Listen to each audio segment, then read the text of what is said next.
What if I told you that in the darkest days of World War II, when the entire world believed the Japanese military was an unstoppable force of nature, a small group of Australian soldiers standing knee-deep in tropical mud achieved what no Allied army had managed to do?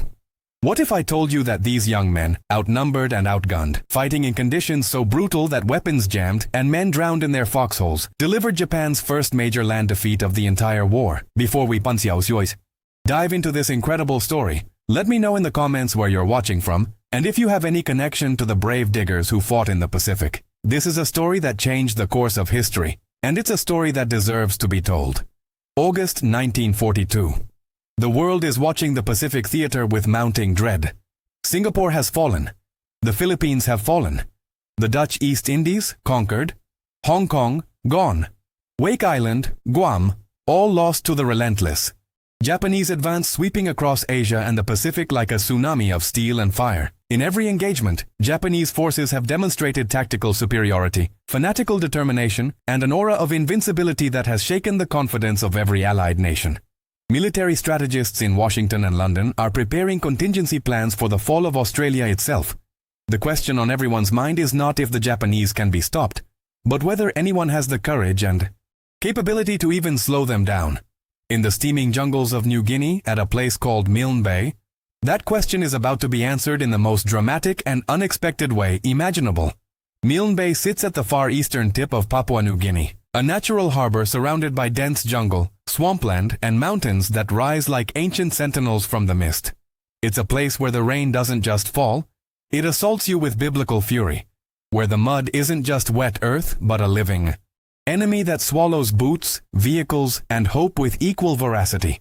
The humidity is so oppressive that men's skin erupts in tropical ulcers. Malaria mosquitoes swarm in clouds thick enough to choke on, and the jungle itself seems designed by nature to break the human spirit. Yet this God-forsaken corner of the world has become strategically vital. The Allies have constructed an airfield here, a muddy runway that represents one of the few offensive positions from which to strike at Japanese forces. Advancing down the Solomon Islands chain, whoever controls Milne Bay controls the key to Port Moresby, and whoever controls Port Moresby controls the gateway to Australia itself. The men defending this vital position are not the seasoned veterans of European campaigns or the elite special forces of military legend. They are young Australian militia soldiers, many of them teenagers who enlisted with dreams of adventure and returned home with stories that would haunt them forever. They are men of the 7th Brigade, the 18th Brigade, diggers who until recently were clerks, farmhands, factory workers, and students. They've been thrown into a defensive position with inadequate supplies, outdated equipment, and orders that essentially amount to hold at all costs. Among them is a young lieutenant named John French, 23 years old, whose hand still shakes slightly when he loads his rifle, not from fear but from the fever that has ravaged his body for the past week. There's Corporal David Manning, a former schoolteacher from rural Victoria, who writes letters to his wife every night, letters he prays she'll never have to read as final words. There's Private Tommy Sullivan, 18 years old, who lied about his age to enlist, and now finds himself in a foxhole that's slowly filling with water, clutching a rifle and wondering if he'll see his 19th birthday. These men are led by officers who understand the gravity of their situation. Major General Cyril Close, the commander of Milne Force, is a career soldier with a reputation for calm competence and tactical flexibility. He's been given an impossible task: defend a sprawling perimeter with limited forces against an enemy that has never been defeated in a land campaign. Do it in terrain that makes conventional military doctrine nearly useless, and do it knowing that reinforcements may not arrive in time. Klaus walks among his men in the days before the Japanese assault, and what he sees both humbles and terrifies him. He sees young faces streaked with mud and determination. He sees men checking and rechecking weapons that jam in the humidity. He sees the quiet resolve of soldiers who know they're about to face something unprecedented. But he also sees something else, something that the Japanese High Command has catastrophically underestimated. He sees Australians who have grown up hearing stories of Gallipoli, of the Anzacs who carved their legend into the cliffs of Turkey against impossible odds. He sees men who carry in their DNA the stubborn, defiant spirit of a nation built by convicts and pioneers who refuse to accept defeat. On the night of August 25, 1942, the Japanese invasion fleet appears off the coast of Milne Bay like ghostly apparitions emerging from the tropical darkness. 7 destroyers and 2 cruisers carrying approximately 2,000 elite Special Naval Landing Force Marines, the Rikusentai, troops specifically trained for amphibious operations and considered among the finest soldiers in the Japanese military. These are not conscripts or garrison troops. These are battle-hardened warriors who have participated in the conquests of Guam, Wake Island, and Rabaul. Men who have never known defeat and who carry with them the absolute certainty that they represent an invincible empire. Their commander, Commander Yano Minoru, has been given explicit orders to capture the airfield at Milne Bay within 48 hours. Secure the area for Japanese aircraft and prepare for the next phase of operations against Port Moresby. Yano stands on the deck of his flagship, watching the dark coastline, and feels nothing but confidence. His intelligence reports have told him that the Australian defenders number perhaps 300 men, poorly equipped and demoralized. He expects resistance to collapse within hours of the first assault. He has no idea that he is about to lead his men into a nightmare that will shatter the myth of Japanese invincibility forever. The first landing barges hit the beach at KB Mission just after midnight. The sound of their engines cuts through the jungle night like mechanical thunder, alerting Australian forward observers who immediately radio back to headquarters. Within minutes, the jungle erupts with the sound of Australian machine gun fire, mortars, and the distinctive crack of Lee Enfield rifles. The Japanese Marines, expecting to overwhelm scattered resistance, instead find themselves facing coordinated defensive fire from well-positioned Australian troops who have spent weeks preparing these killing zones. The beach, which should have been secured within minutes, becomes a contested hellscape of muzzle flashes, screaming wounded, and the acrid smell of cordite mixing with tropical vegetation. Commander Yano, receiving reports from his advance units, experiences his first moment of doubt. The resistance is far heavier than anticipated. But he is a professional soldier, trained never to show uncertainty, and he orders wave after wave of Marines to push inland to overwhelm the defenders through sheer determination and superior numbers. What Yano doesn't realize, what Japanese intelligence has catastrophically failed to discover, is that the Australian forces at Milne Bay number not 300 but nearly 9,000 troops, including 2 veteran infantry brigades recently returned from action in North Africa, men who have faced Rommel's Africa Corps and survived. The Japanese have walked into a trap of epic proportions, but their warrior code, their Bushido spirit, will not permit retreat. For the next 13 days, the Battle of Milne Bay will rage through conditions that defy human endurance, a struggle so brutal and uncompromising that men on both sides will question whether they are still human or have become something else entirely, creatures of mud and blood and primal survival instinct. The rain that night is apocalyptic, AC Yosai. Deluge so heavy that visibility drops to mere feet, and the sound of gunfire is muffled by the drumming of water on jungle canopy and steel helmets. Lieutenant John French, positioned with his platoon along the main track leading inland from the beach, can barely see his own hands in front of his face, but he can hear the Japanese advancing, hear their officers shouting orders, hear the distinctive sound of their Type 99 rifles. His men are terrified but holding their positions, fingers white-knuckled on triggers, waiting for the command to open fire. When it comes, when French gives the order, the Australian defensive line erupts with such ferocity that the first wave of Japanese Marines is cut down almost to a man. But they keep coming, wave after wave, pushing through the mud and the bullets and the mortar explosions, and French realizes with creeping horror that he is not fighting a conventional enemy but something more dangerous, an enemy that has been taught that surrender is dishonor worse than death, that retreat is unthinkable, that the only acceptable outcome is victory or death in service to the Emperor. For 3 days and nights, the battle rages without pause, a continuous nightmare of close-quarters combat in the jungle darkness, of hand-to-hand fighting in foxholes flooded waist-deep with water, of men drowning in mud as they struggle with bayonets and entrenching tools. The Japanese, realizing they've encountered far more resistance than expected, bring forward light tanks, Type 95 Hogo tanks that should terrify infantry without anti-tank weapons. But the Australians, with typical digger ingenuity, improvise. They use sticky bombs, Molotov cocktails, and even fire anti-aircraft guns in direct fire mode, turning the jungle tracks into graveyards for Japanese armor. Corporal David Manning will later describe a moment when a Japanese tank broke through their position, and he found himself face to face with it in the darkness, armed only with a rifle and a satchel charge. Without thinking, operating on pure instinct and adrenaline, he climbed onto the tank, stuffed the explosive charge down the hatch, and rolled off seconds before it detonated, killing the crew inside. When asked later how he found the courage, Manning will shake his head and say quietly, "There was no courage involved, just the knowledge that if I didn't do it, my mates would die. Simple as that." The turning point comes on August 31st when Australian forces, reinforced by fresh troops flown in from Port Moresby, launch a coordinated counterattack. This is not the cautious probing of inexperienced troops, but the aggressive assault of men who have discovered something profound about themselves, that they can match the Japanese in determination, exceed them in tactical flexibility, and outlast them in a war of attrition fought in conditions that favor neither side, but somehow become the crucible in which Australian military identity is forged. The counterattack, led by the 25th Brigade under Brigadier Kenneth Ether, pushes the Japanese back toward their beachhead in a series of savage engagements that leave the jungle tracks littered with the dead of both nations. Japanese Marines, for the first time in the Pacific War, begin to retreat in disorder, their unit cohesion breaking down under the relentless pressure of Australian infantry, supported by American and Australian airstrikes that turn the beach landing areas into killing zones. Commander Yano, watching his carefully planned invasion collapse into chaos, makes a decision that will define his character and the character of his men.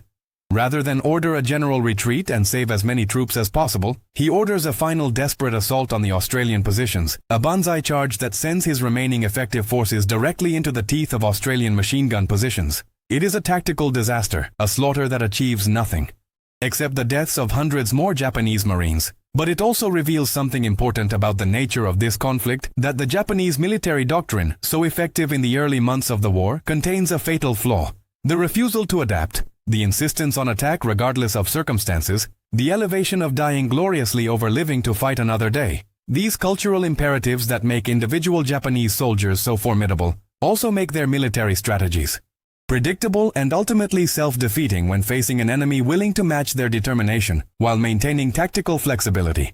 By September 5th, the Battle of Milne Bay is effectively over.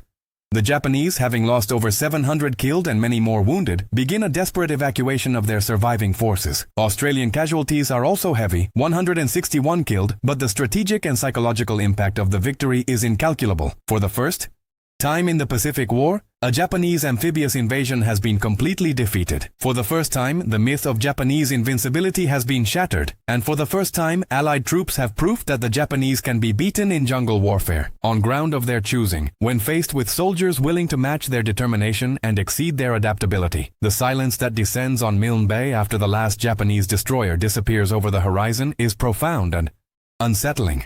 The survivors, Australian diggers covered in mud and blood, and the hollow-eyed exhaustion of men who have stared into the abyss, stand in the rain and try to comprehend what they have accomplished. Lieutenant John French, still alive despite the fever that continues to ravage his body, walks among the dead Japanese Marines scattered along the beach and feels no triumph, only a deep, aching sorrow at the waste of young lives and a quiet wonder that he has survived. Corporal David Manning sits in his foxhole, still filled with water, and writes a letter to his wife that begins with the words, "My darling, I have seen things that I will never be able to fully explain, and I have learned that courage is not the absence of fear, but the decision to act despite fear, to protect the men beside you even when every instinct screams at you to run." The aftermath of Milne Bay reverberates far beyond the jungles of New Guinea. In Washington, General Douglas MacArthur, who has publicly stated that Australian troops are unreliable and of questionable combat value, is forced to revise his assessment. In London, Winston Churchill cables Australian Prime Minister John Curtin with congratulations and a newfound respect for the fighting capabilities of Australian forces. In Tokyo, Japanese military planners are forced to confront an uncomfortable truth: the strategy of rapid conquest through overwhelming force has met an enemy that refuses to be overwhelmed, and the war they thought would be over in months may stretch into years. But perhaps most importantly, in Australia itself, a nation that has lived in terror of Japanese invasion, that has seen its young men sent to fight in distant lands while fearing for the safety of their own shores, there is a collective exhalation of relief and a surge of pride. The diggers at Milne Bay have proven that Australians can stand toe-to-toe with the best soldiers in the world and emerge victorious.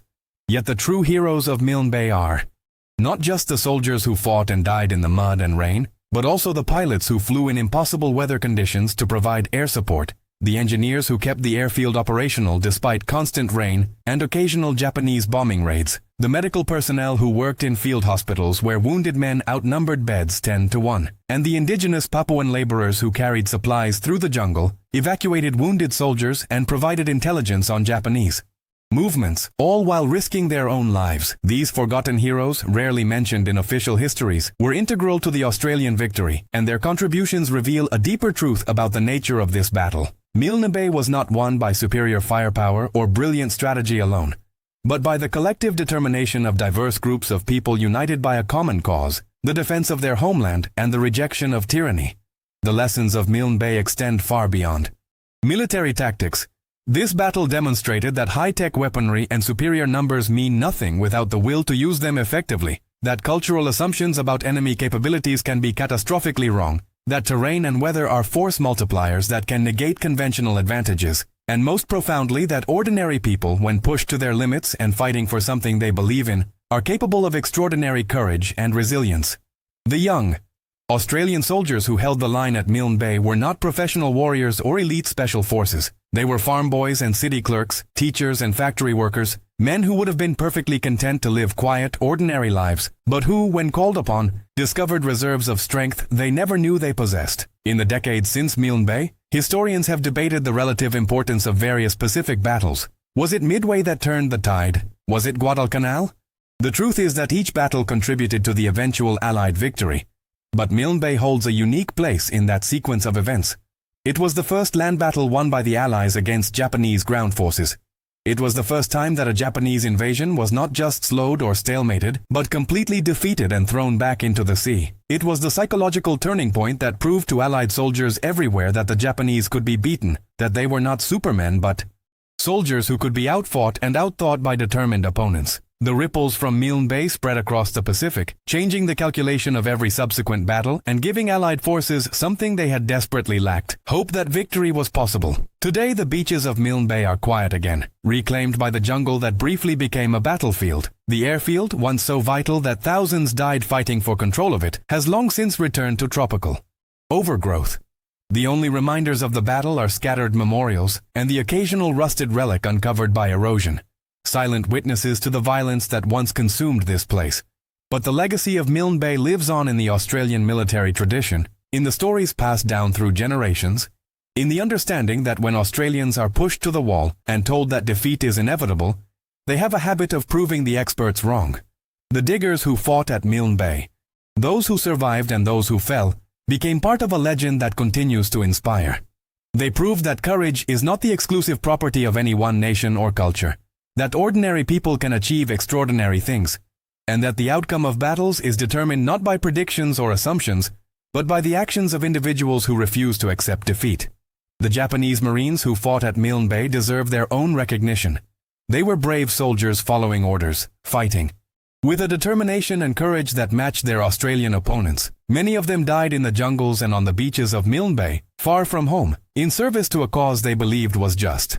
The tragedy of war is that brave men die on both sides, that courage and sacrifice are not the exclusive property of the victors, and that every casualty represents a life cut short, a family devastated, a future erased.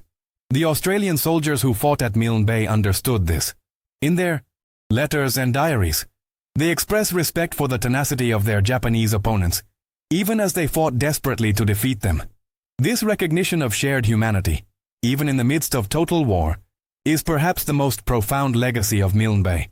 The understanding that enemies on the battlefield can still be honored as fellow warriors who fought with courage for their beliefs. As we reflect on the Battle of Milne Bay over 8 decades later, we must ask ourselves what lessons this story holds for us today. In a world that often seems determined to divide itself into camps of us versus them, where compromise is viewed as weakness and disagreement as betrayal, Milne Bay reminds us that even in the most extreme circumstances, even when facing an existential threat, it is possible to maintain one's humanity and recognize the humanity of others. The Australian diggers who fought at Milne Bay did not hate their Japanese opponents as people.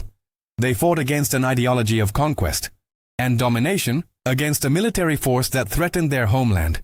But they did not lose sight of the fact that the enemy soldiers were also young men far from home, following orders and fighting for what they believed was right. This distinction between opposing someone's actions while recognizing their humanity is something our modern world desperately needs to relearn. The story of Milne Bay is also a reminder that predictions of inevitability are often wrong, that the outcome of Conflicts, whether military, political, or personal, is not predetermined by initial advantages or prevailing assumptions. In August 1942, every expert, every strategic analyst, every informed observer believed that the Japanese military was unstoppable, that their advance would continue unabated until the Allies could marshal overwhelming force to push them back.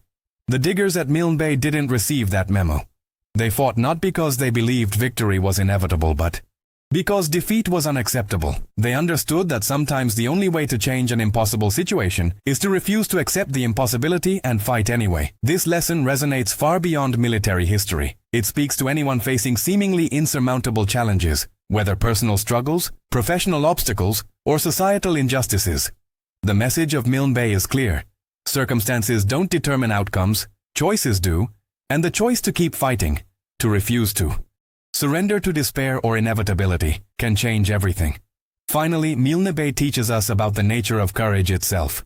True courage is not the absence of fear, but the decision to act despite fear. To do what needs to be done even when every instinct screams at you to run. To protect others even at risk to yourself. To hold the line when holding the line seems impossible. The young Australian soldiers at Milne Bay were terrified. They faced an enemy with a fearsome reputation, fought in conditions that would break most people, and knew that defeat might mean the invasion of their homeland. They were scared, exhausted, sick, and far from home. But they stood their ground. They fought with everything they had. And when the moment came to counterattack, to take the offensive and drive the enemy back, they found reserves of courage they never knew existed. This is the truest form of heroism.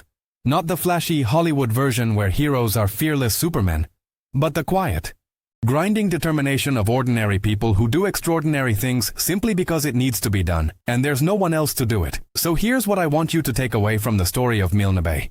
When the world tells you that something is impossible, that the odds are insurmountable, that you should accept defeat and move on, remember the young Australian soldiers standing knee-deep in mud in the jungles of New Guinea, outnumbered and outgunned, facing an enemy that had never been defeated, and deciding that none of that mattered. Remember that they chose to fight anyway, that they held their ground, that they proved every expert wrong and changed the course of history in the process. Remember that courage is not about being unafraid, but about acting despite fear. That heroism is not the exclusive property of special people, but the potential within all of us, waiting to be discovered in moments of crisis. And remember that predictions of inevitability are often nothing more than failures of imagination, that outcomes are not predetermined, and that sometimes the only thing standing between defeat and victory is the decision to refuse to accept defeat.